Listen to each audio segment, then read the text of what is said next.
What's up, y'all? It's Jeff, aka Fix for Life, and I'm back.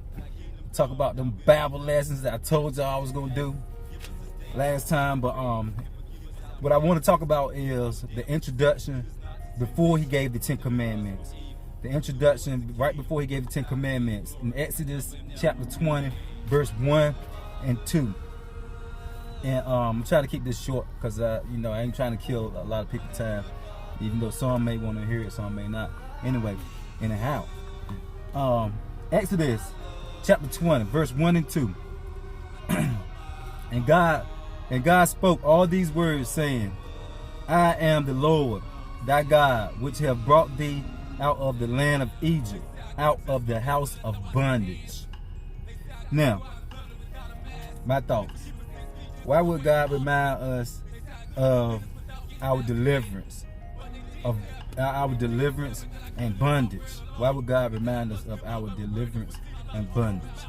When I was coming up as a child, I used to hear parents tell their kids all the time, and even my mother said it too. I used to hear them say it all the time. He said, I brought you in this world and I can take you out. Whenever we disrespected them, or they got angry and we disrespected them,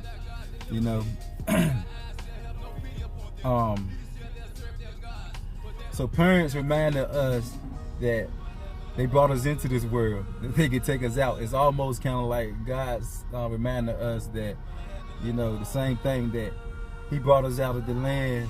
He freed us from from bondage. He's the God that brought us out the land of Egypt and freed us from bondage. And it's kind of like He's saying that if He brought us out of the bondage, He freed us, gave us freedom and stuff, that He can also, put us back in bondage and stuff like that.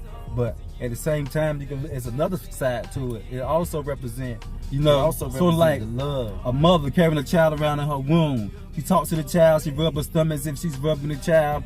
She begins to prepare a place on earth for the birth, for the delivery of the child. She steps to the room and all that stuff. And even after the child is born, she continues to love the child.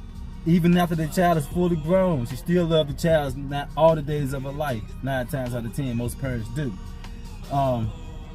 Unlike a reptile, like a snake, when they give birth to their children into the world, they're on their own. Snakes don't look after their kids. And when they give birth to the kids, it's over. The kids are on their own. So God reminded us of our deliverance and our bondage.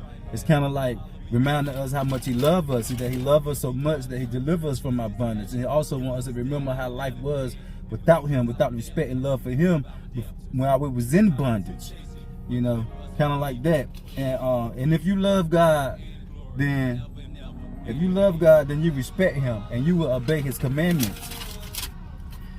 It's something like your parents, when you living in their house, they tell you that as long as you're gonna respect them and abide by their rules, as long as you're living in their house. If not, you can get out. So it's the same thing when you love God. If you love God, and you living in, and you living in His world, and it's kind of like His house, then you should have respect for Him and abide by His rules, which are His commandments. Now, that goes into the first commandment. Now, the first and the greatest rule in God's house is Exodus chapter 20, verse 3. Thou shalt have no other gods before me. Now, I'm going to talk about that in my next, when I come back on the next time. We're going to talk about the first and greatest commandment, which is thou shalt not have any other gods before Him. And, that's pretty much it. That's all I want to talk about right now, the introduction before the commandments, of why He wanted to remind us of our bondage and who He is and how much He loves us before He even started giving us commandments. It's kind of like your parents and stuff like that, So I'll be seeing y'all next time. Hope y'all enjoyed the little talk. I'm not trying to make it too long because I ain't trying to bore some, or I don't want to get too carried away with it. But it's your boy Jeff, Fix for Life, the lessons. Y'all, we can talk about it. I'll be back again with the next one with some more of my thoughts on the first and greatest commandments, which is thou shalt have no other gods before Him. Stay tuned. 1. Peace.